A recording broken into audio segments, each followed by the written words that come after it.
Salut à tous, je suis Tony et je fais de la mécanique. Dans cette vidéo, je vais je vais changer le soufflet cardan de la Clio. Je me suis rendu compte que le soufflet cardan était déchiré, donc je vais changer ce fameux soufflet cardan. J'avais déjà acheté tout le matériel, un soufflet, de la graisse et des colliers pour serrer. C'était l'une de mes premières réparations. Ça date d'il y a très longtemps. J'avais pas de chaîne YouTube encore à l'époque et j'ai dû m'équiper.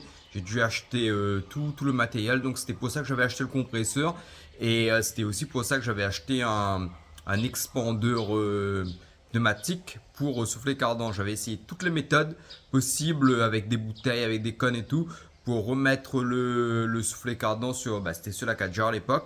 C'était galère. J'avais aussi acheté comment on appelle encore ça? Un outil pour déboîter le triangle. Ça m'avait coûté très cher, donc j'avais le coût de la réparation à l'époque avait été important parce que j'avais pas de matériel, j'avais rien et que il fallait tout faire. Et je me souviens qu'on avait dû galérer, les voisins étaient venus m'aider. Donc voilà, je vais recommencer ça. J'espère que ça ira plus simplement.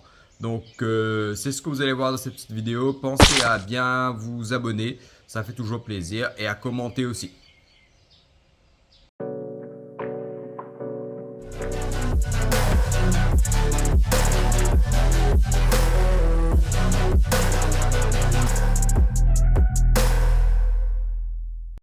Voilà, juste pour vous dire que j'ai juste levé la voiture, j'ai mis en une chandelle et j'ai débloqué l'écrou. L'écrou est débloqué et du coup là, vous allez me suivre pour faire cette petite opération. Là, vous voyez comment c'est noir partout là. Et là, j'ai nettoyé et j'avais nettoyé un peu avant. Donc ça va être très compliqué de dégripper toutes les vis. Attendez, là, je vais essayer. Là, en plus, il y avait de la graisse sur le disque et tout, hein, c'était quand même assez dangereux. Voilà, ouais. Et ça n'a pas été vu au contrôle technique, je trouve ça assez bizarre. Mais bon. Voilà. Bah écoutez, là, ce que je vais faire, c'est le premier point de blocage. C'est-à-dire qu'il y a tellement de graisse que les écrous sont bloqués. Et du coup, je vais devoir m'arrêter, tout nettoyer et essayer d'enlever tout. Ça commence bien, mais voilà, il faudra être un peu plus patient et prendre son temps pour tout bien nettoyer et tout enlever. Ça fait partie des petits aléas, des petites joies de la mécanique en fait, sur des voitures comme ça où ça passe ce contrôle technique et le contrôle technique soit, je dirais, enfin, je dis pas du mal du contrôle technique, ça a pu être fait après, etc. Mais ça m'étonnerait quand même, hein, parce que vu comment c'est déchiré, vu que la quantité de graisse qu'il y a partout, c'est pas un truc nouveau, quoi. Donc c'était là depuis un instant, enfin depuis un moment déjà, et voilà. Bon, c'est pas grave. On va prendre, enfin je vais surtout prendre, moi je vais surtout prendre mon temps pour tout nettoyer le mieux possible et essayer d'enlever les écrous. Donc je fais ça en caméra parce que bon, j'ai les mains sales, il faut toucher le truc et tout, il faut déplacer, bon c'est pas pratique du tout. Donc je vous fais ça, je vous reprendrai, je desserre et puis voilà, je vous montrerai de toute façon. Il y a rien de spectaculaire, c'est juste du nettoyage. Bon, j'ai enlevé la roture de direction. Donc ici, bon, c'est pas très difficile. Alors, je sais pas si vous pouvez voir, mais là, vous voyez, le soufflet, il est ouvert là. Il n'y a plus du tout de graisse dedans. On voit plus du tout la graisse, donc j'espère que bon, c'est pas la tête de cardan est pas morte. Au cas où, écoute, on procédera à la réparation. Hein, donc voilà, on va voir. Ça va être la petite surprise. Et du coup, par ici, comme vous pouvez voir, c'est toujours sale. Là, hop, là peut-être. Bon, en tout cas, si vous voyez pas, j'ai dévissé les vis à la clé à choc, donc avec un petit peu de difficulté, mais c'est venu. Mais bon, c'est très sale. Je vous disais que c'est très sale et que ça freine un petit peu. C'est pas ça le plus compliqué, c'est pas ça le plus difficile, hein. Donc là, on est vraiment sur le début, sur les trucs un petit peu simples, hein. On dévisse les pièces. Donc moi, je vais continuer et on se retrouve. Là, je vais enlever l'étrier. Je vais enlever l'étrier, enlever pousser le cardan etc. Bon, on va continuer à avancer et je vais essayer de vous montrer tout ça du mieux possible. Donc, on s'était quitté sur le démontage du cardan. En fait, c'était assez simple. Une fois que j'avais dévissé le triangle, l'amortisseur, la biellette, la rotule de direction, le cardan est venu tout seul. Du coup, voilà, il s'était pas fixé. Je voulais en fait au début changer le soufflet. Quand j'ai vu l'ampleur de la perte de graisse, je me dis bon, je vais changer la tête de cardan. J'ai contacté les magasins de pièces auto, ça se vendait pas les têtes de cardan séparées. Et ils m'ont proposé un cardan complet à 108 euros. Et ben j'ai pris le cardan complet à 108 euros. C'était un prix qui était correct pour une pièce complète. Du coup voilà, ce sera moins de travail, plus de facilité, donc plus de rapidité pour un prix qui reste correct. Donc voilà, ça va être une petite réparation. Donc on enlève une pièce, on remet. Donc pose et dépose et pose d'une pièce. Du coup, voilà la pièce neuve. Donc ça, c'est la partie qui va à la boîte de vitesse. Comme vous voyez, hein, il n'y a pas d'attache, il n'y a rien, c'est pas fixé. Donc soufflé et tout. Et ça, c'est la partie qui va sur la roue. Donc avec un écrou neuf. Donc voilà pour la pièce. Du coup, voilà l'ancienne pièce. J'ai mis des vieux gants. Voici l'ancienne pièce. C'est l'occasion pour moi d'expliquer un petit peu à quoi ça sert un cardan et comment ça fonctionne. Sur cette pièce-là, la tête de cardan, cette partie-là en fait que je voulais changer. Vous voyez, hein, moi j'ai pas accentué la déchirure du soufflet. Il est vraiment déchiré. Hein. Et là, comme vous pouvez le voir, là en fait le cardan, voilà, plutôt dans ce sens-là. La boîte de vitesse ici, le pneu est là et en fait ça va se déboîter dans tous les sens pour accompagner les mouvements de la voiture. Donc créer le débattement. Donc voilà, ça se déboîte, ainsi de suite. Quand on prend les virages et tout, ça se déboîte en haut, en bas et idem ici. Donc voilà, là aussi ça se déboîte aussi. Et ça c'est relié à la tête de cardan, la partie on va dire mobile est reliée à une partie fixe et entre c'est un joint homocinétique qu'on appelle ça et le joint il a pour fonction de se déformer en même temps que les mouvements de la voiture, des roues, etc. Et les joints et les soufflets en fait, les soufflets de cardan, c'est des pièces qui se déchirent et ça perd de leur graisse. Et si ça perd la graisse, il y a un risque de casse de cardan. Donc voilà, et je vais essayer de vous montrer là, vous pouvez bien le voir. Donc là, et en fait c'est une pièce, cette pièce là est emboîtée là par un tripode, donc c'est trois petits trous, et ces trois petits trous permettent et c'est rempli de graisse. Bon, normalement c'est rempli de graisse, mais là ça a tout perdu, ça a même commencé à rouiller, donc ça permet le mouvement. Et une fois que ça grippe, vous allez voir, surtout en virage, vous entendez un bruit cyclique. Donc ça fait clouc, clouc, clouc, clouc, clouc, clouc au fur et à mesure que vous accélérez. Donc le bruit augmente. Et là, ça veut dire que le cardan, il est endommagé. Donc voilà un petit peu pour une petite explication du cardan. C'est une petite pièce qui est facile à diagnostiquer. Donc c'est un bruit caractéristique. Moi, je change qu'un côté. L'autre côté, il était bien. Donc je ne l'ai pas changé. Donc voilà. Et là, je vais vous montrer la repose de la pièce. Bon, nous y voilà, on va reposer le cardan.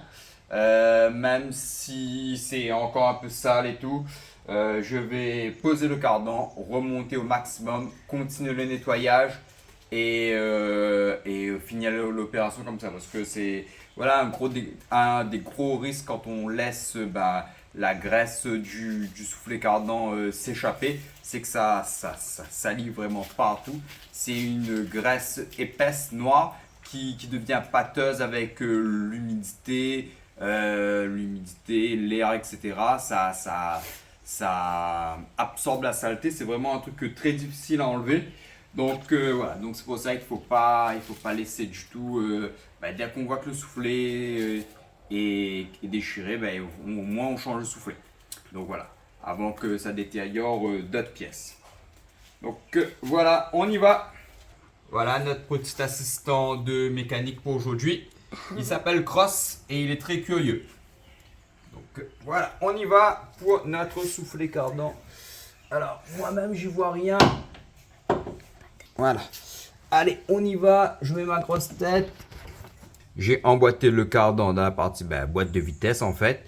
Ça s'emboîte, hein, il y a des rainures, c'est cannelé. Donc voilà.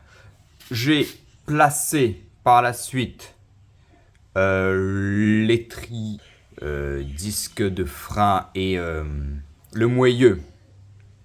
Alors là, vous allez mieux voir si je vous éclaire comme ça. Voilà. Dans son emplacement.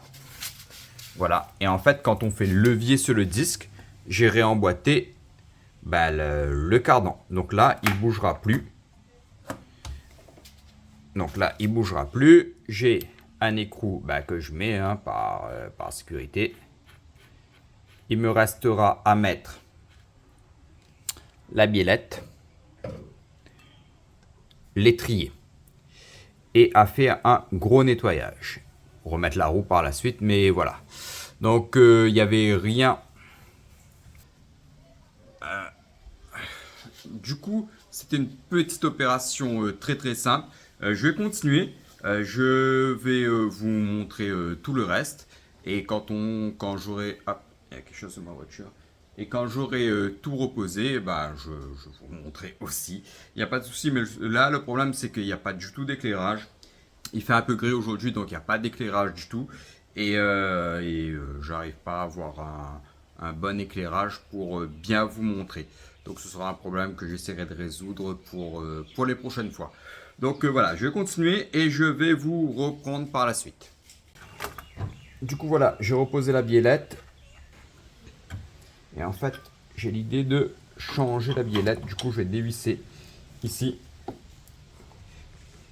Ah merde, comment ça on dévisse ça là?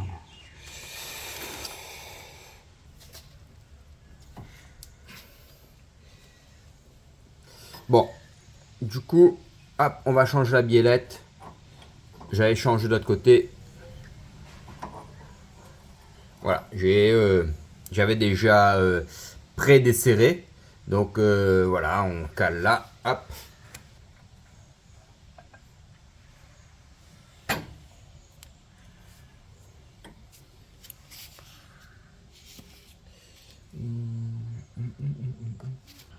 Allez, on y va, on compte.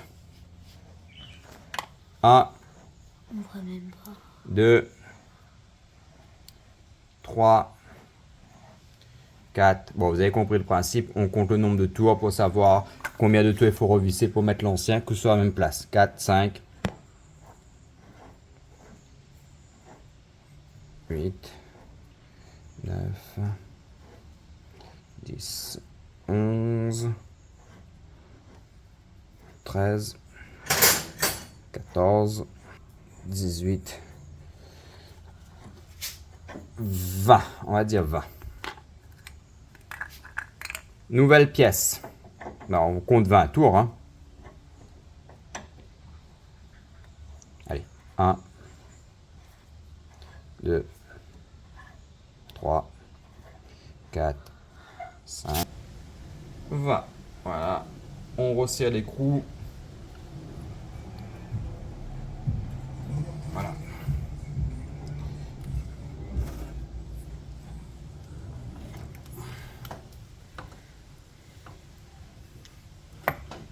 Voilà. Voilà. Hop, tout est neuf et je fixe ça. Là, j'ai rien serré, je mets que du provisoire. Pareil ici, je mets que du provisoire. Il n'y a rien qui est vissé et tout.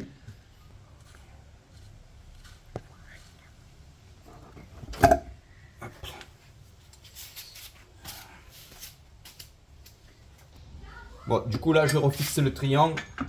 Donc j'utilise mon super appareil.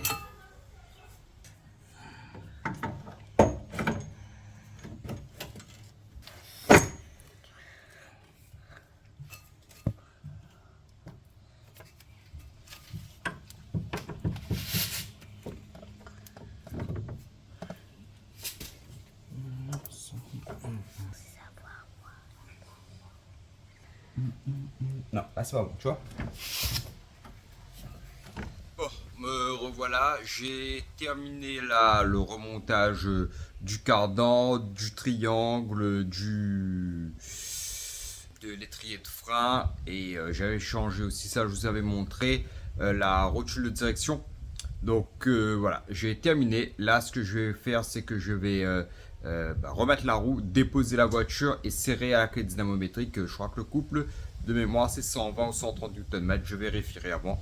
Donc voilà, tout ça, je vais pas vous montrer. C'est bon, c'est pas très intéressant pour ma part. Enfin, je trouve pas ça intéressant. Mais voilà, c'est fini. Ça a été un peu galère du fait que c'était très très sale. J'avais pas tout le matériel sous la main tout le temps. Du coup, il m'a fallu. Ça, c'est le chien.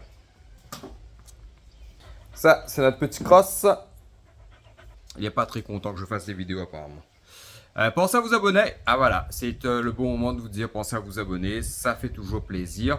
Je vais vous montrer, bah là, en plus que ça, pour filmer cette opération-là, c'était assez compliqué. En fait, ce que moi, je voulais vraiment vous montrer, c'était le changement de tête de cardan, en fait.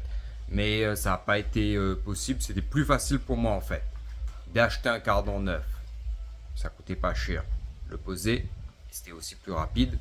Que vraiment voilà. J'ai gardé le cardan comme je vous avais expliqué. J'ai gardé le cardan au cas où il y aura toujours l'occasion de refaire. Je vais vous montrer ce que j'ai fait. Voilà, tout est remonté et je voulais vous montrer ces petits accessoires là. J'ai dû m'acheter une paire de gants parce que c'était tellement sale que je vous disais que j'ai dû m'acheter une paire de gants parce que tout était tellement sale que ça c'était compliqué de filmer, de faire avec les doigts toujours sales. Donc voilà, regardez-moi cette petite tête là, regardez-moi cette petite tête. Hein, vous le voyez là. Donc voilà, un petit compagnon de mécanique très gentil. Il m'a pas trop embêté. Du coup voilà, je vais vous remontrer. Donc là, voilà, j'ai tout fixé, tout 1, 2, 3, tout refixé, l'étrier, le moyeu, bon il est, enfin le cardan là, il n'est pas encore vissé au couple. Et voilà, ici, voilà, le triangle était un peu galère comme vous voyez, hein. Donc voilà le bac de saleté que j'ai récupéré. Et c'est pas encore propre, hein. J'ai dû le nettoyer à la brosse à dents. Voilà, j'ai mis une petite brosse à dents là-bas. J'ai essayé de nettoyer aux brosses à dents. J'ai dévidé une bombe de nettoyer en frein en plus de tout. Bon voilà, c'est pour le mieux là on va dire que je puisse faire pour cette petite opération là. Ce qui fait que pour cette Clio là, je pense qu'on est bon. Alors j'ai fait la distrib, la vidange. Le ciel de toit, il y avait à refaire. Là, le cardan, il y avait à refaire aussi. Ça, c'était une surprise. Et il me manquera juste, en fait, changer le moteur de la vitre. Et j'ai pas trouvé la pièce, en fait, parce que c'est une fixation spéciale. Du coup, j'ai pas trouvé la pièce. Enfin, ça se vend, mais j'ai pas encore trouvé la bonne pièce.